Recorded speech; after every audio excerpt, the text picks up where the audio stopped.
to Foamy ASMR. Today we're going to be doing another Blu-ray collection video. This is part 3, and I'm afraid we're going to start off with another Marvel film again. This is Avengers: Age of Ultron. Not many great things to say about this, I'm afraid. It's probably one of my lowest ranked Marvel films, if I'm honest. It was cool to see Ultron. David Spade, I think, does the voice quite well, if I'm honest. But the addition of the other characters, so Vision and Scarlet Witch and Quicksilver, were just a bit naff, if I'm honest. Vision wasn't that bad, but Scarlet Witch and Quicksilver are just they're not great in this film. It all came down to because they don't actually own the license for those characters, unfortunately, because 20th Century Fox still owns all the rights to the mutants because of a poor business deal they made in the 90s. But yeah, it's definitely a weird film. Felt like it could have been a lot better, especially after the hype at the time of the first Avengers film. But yeah, it's there's only a few really good scenes in it. One of them being when they're in Stark Tower having a drink, and Ultron introduces himself, and they learn about Thor's hammer as well. But yeah, if you've watched it, you'll know the scene that I'm on about. But yeah, generally, like, they even try and force a romance between Banner and Natasha, which just felt really forced, really bad. If I'm honest, I'm kind of glad that, admittedly, they kind of forget quite a lot of the plots from this film in future films. So I think that was to their benefit, if I'm honest. They do improve on the Scarlet Witch quite a lot, though. She definitely becomes a better character later on in the films, but this is the first film she shows up in, and it's a bit weak, if I'm honest. But yeah, I'm sure there's quite a few people that agree with me that it's definitely one of the worst Marvel films.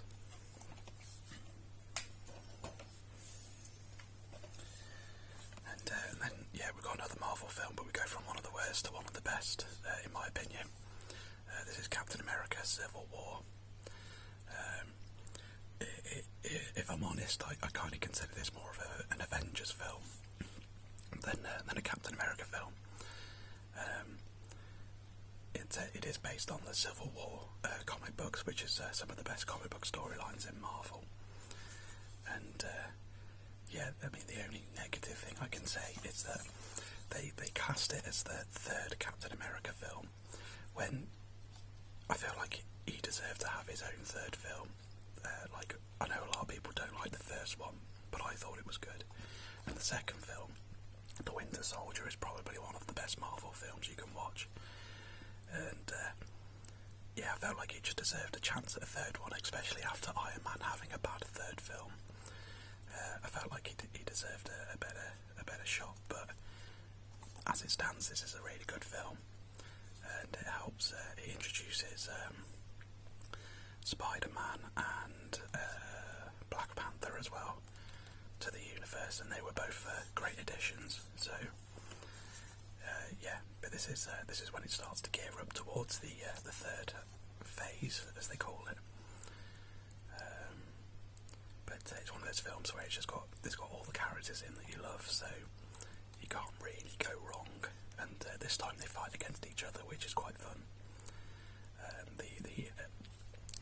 I always love the meme where they compare like the Civil War comic book fight scenes to this film, because this film's only got the actors that you see here, really.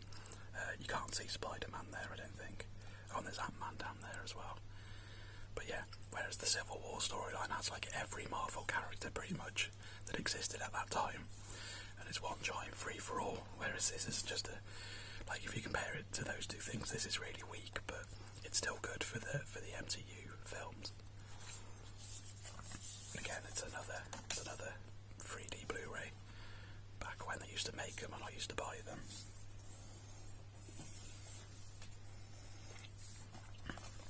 Next up, we've got a British TV show here called Peter Kay's Car Share.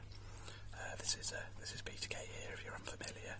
He's a British comedian that's had a fair bit of success both in TV and in live stand-up comedy.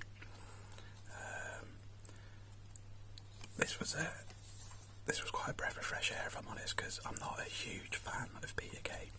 His stand-up was funny, but he kind of doesn't come up with new material, so it just kind of feels like it's the same act every time you see him. But I've always found his TV shows very funny. He did a show called That Peter Kay Thing, which was funny, and he also did Phoenix Nights, and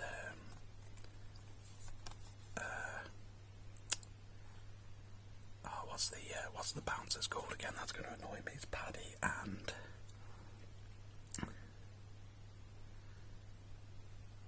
Max and Paddy. That's it. He did another TV show about two bouncers as well, and then he kind of stopped doing TV for a bit, and this was sort of like the first TV show that he did in a long time, and the first series of it, where he's obviously spent some time writing on it and perfecting it. It's just really funny, and the premise of the show is literally it's about two co-workers who share a car ride to work there and back, and that's the only bits that you really see. It's the car journeys between work. It's in his typical style where he puts lots of really small little jokes in that you might not notice the first time round, and the more you watch it, the more you actually notice there's more gags hidden in the gags, sort of thing. But yeah, really funny. Both of them play really good characters. I want to say the other girl's name is Sean Gibson, but I can't remember now. It's definitely Sean.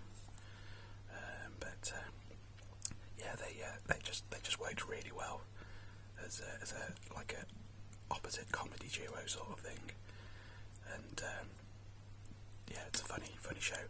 I'm guessing not many non-Brits have watched this because it's a very British show, I would say.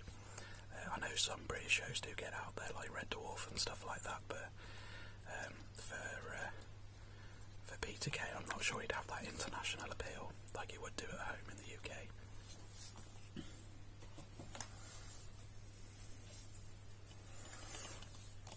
Next up, we've got Man of Steel, which there's a lenticular case here.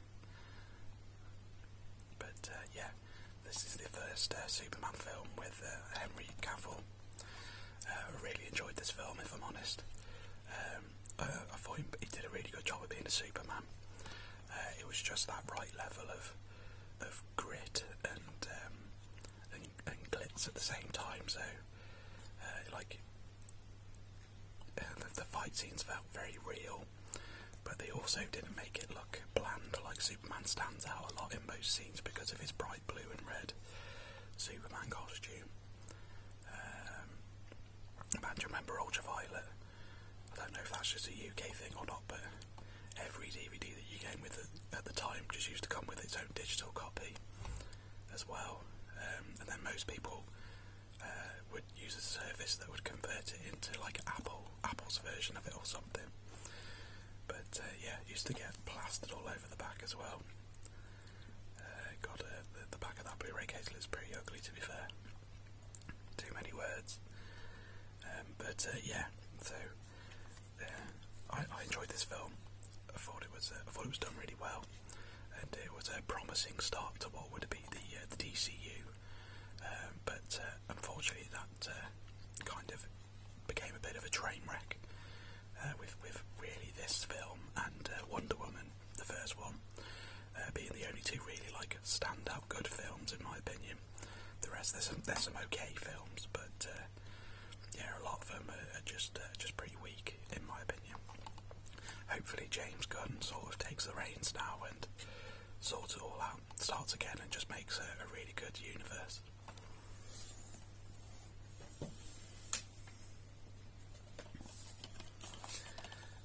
Next up we've got Catching Fire, the Hunger Games film.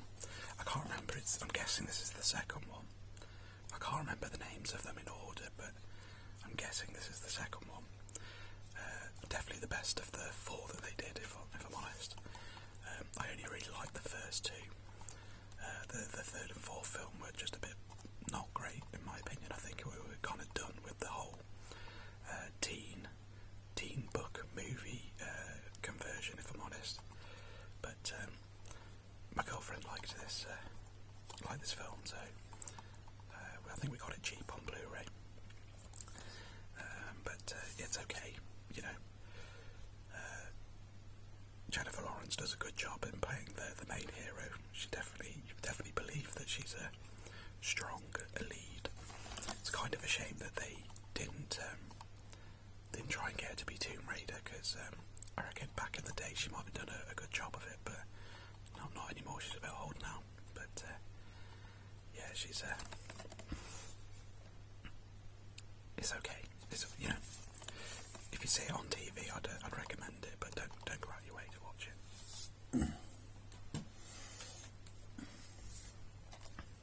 And here we have another teen book movie conversion. So this is Divergent, which, again, I can't remember if this is the first or second one. I'm guessing it's the second one, but it's just another teen book about people overcoming patriarchy and being teens with power, sort of thing. But it's not a great film, if I'm honest. It's one of those easy watch films, but there's a lot missing from it. Really, there's a lot of plot and a lot of common sense, if I'm honest. But it's okay. It's one of those. It was just a film of the time. I think there was, you know, a film like this would come out every 3 months, 6 months, and then you'd have Marvel running alongside them really at some point as well.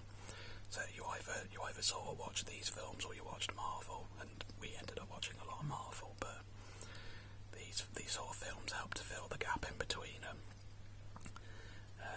But yeah, it's okay. It's okay. I can't recommend it, that's for sure.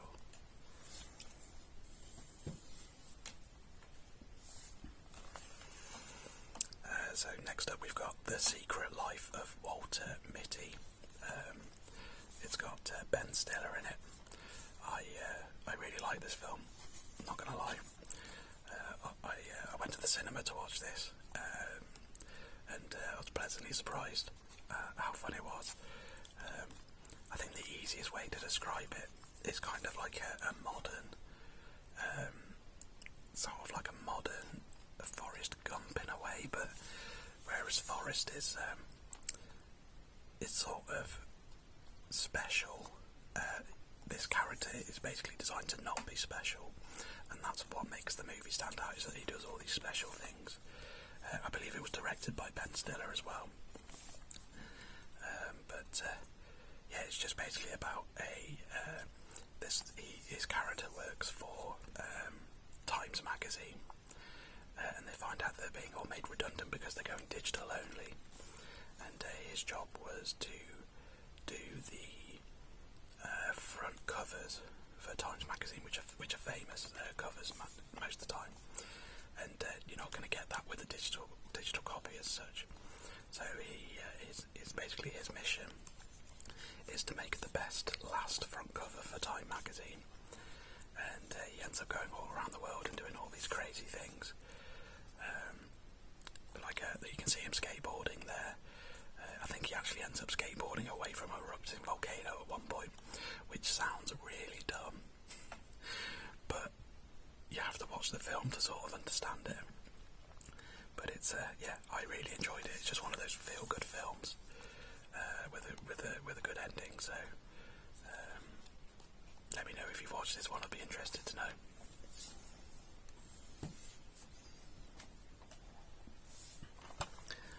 Next up, we've got this is a comedian in the UK called Bill Bailey. This is his Guam Peddler tour. I'm a big fan of Bill Bailey. He's again, I'm guessing if you're not from the UK, You've probably never heard of him. He's a very unique comedian. I've seen him ever since his first tour with the Marching Ants, and I've just been a fan of him ever since. I've gone to every tour, I own all of his DVDs. But he's just a weird bloke. Is the best way of putting it. He is a weird bloke. I'm sure he'd agree with me there. But his jokes range from musical songs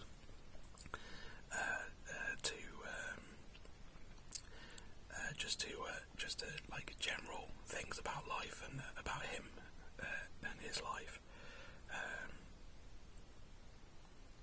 And that's probably a really good way of describing him. Really, comedy's Mozart. So he's just he comes up with all these really interesting songs. I'll admit this probably isn't one of the best of his DVDs. I think Part Troll is still his best one, but I still enjoy watching them all. They're still funny to this day. Again, I think it's one of those comedians that he just won't translate very well internationally. He's probably done international gigs, I'm willing to bet. He's gone to Australia before, and people love him over there, but I highly doubt he's broke America or anything along those lines. But yeah, if you've not watched him, just watch some of his clips on YouTube. And see what you think. But yeah, he's definitely a unique comedian.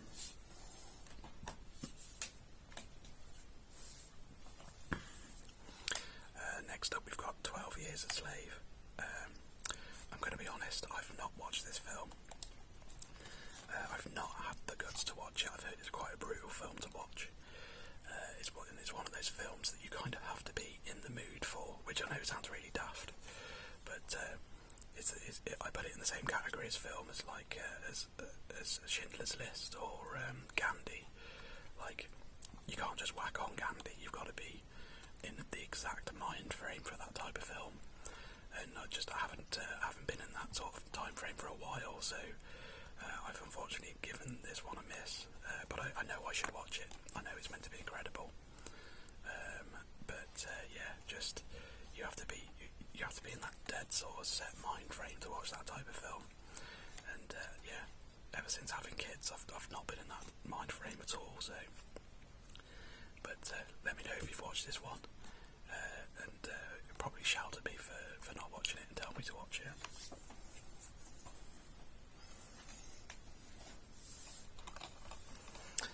Next up, we've got another British TV show here. This is Red Dwarf, and specifically, this is the Back to Earth special. So I'll start by saying that I'm a huge Red Dwarf fan.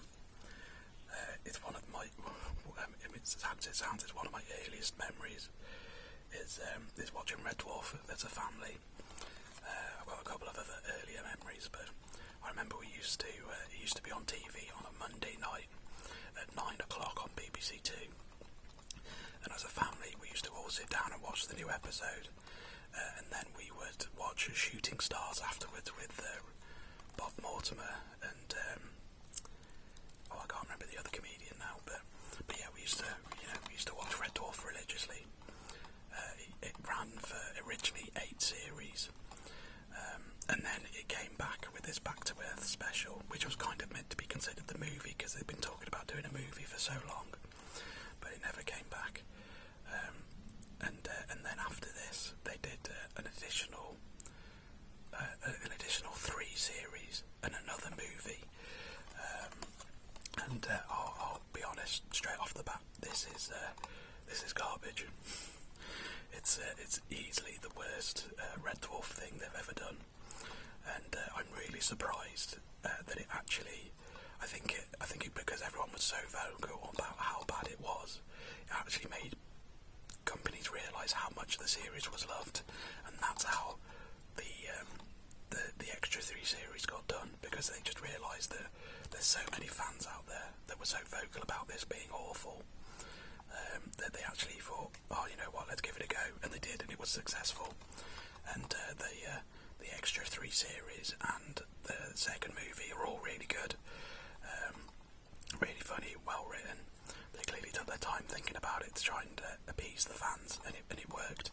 But yeah, this Back to Earth special, it's canned laughter, which just doesn't suit Red Dwarf at all. It should be in front of a live audience, or at least a live audience reaction, laughing to watching it. And yeah, it's just not great by any means. I can't remember the plot too much, but it was originally, because there was 3 books about Red Dwarf as well, which I highly recommend. They're really good sci-fi books. I think this one was trying to sort of follow the ending of the last book, where they actually end up going back to Earth. But they struggle to sort of climatise. But then I can't remember how they end up not being back at Earth. That's really worrying. I should remember that. But yeah, they end up going back into space for a reason. I can't remember why.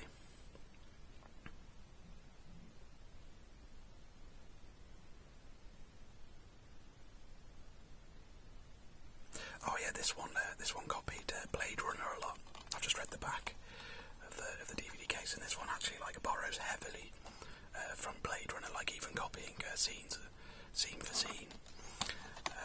But it just didn't work in my opinion. But and it went meta as well, didn't it? They realised they're part of a TV show, and they hunt down the people that play them and the people that write them to convince them not to kill them. That was it, I remember now. Yeah, but it was also about going back to Earth. They land on modern Earth, as in Earth of when it was filmed, which was 2000 and something. Does it say on the back? 2009, there we go. But yeah, I can't recommend this at all. It's not, watch the original 8 series, perfect British TV, British sci-fi TV as well, which is quite a rare thing. And then the new series X, 11 and 12, really good. And the second film, pretty decent as well. But this is just, it's so poorly written, so bad. You almost cringe at it in a way, which you shouldn't be doing when watching Red Dwarf at all.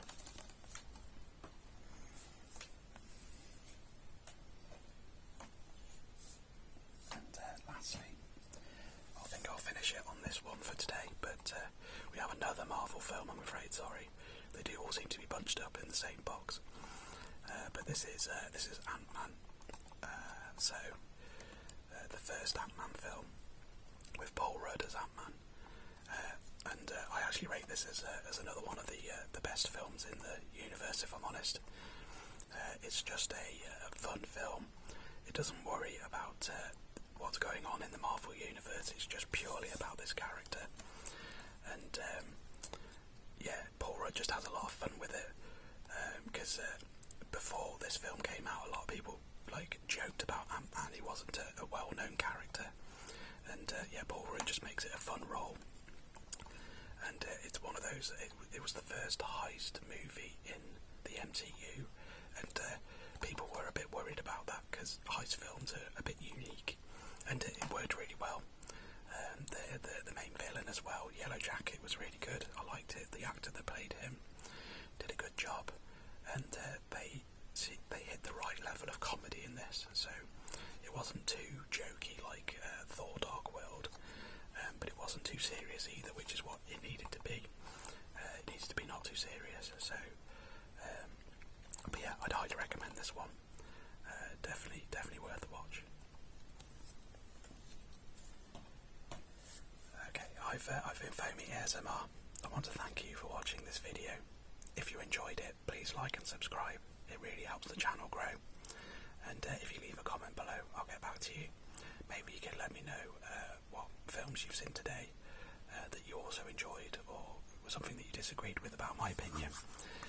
But yeah, keep it friendly, obviously, though. Don't be rude. But yeah, I'll see you in the next video.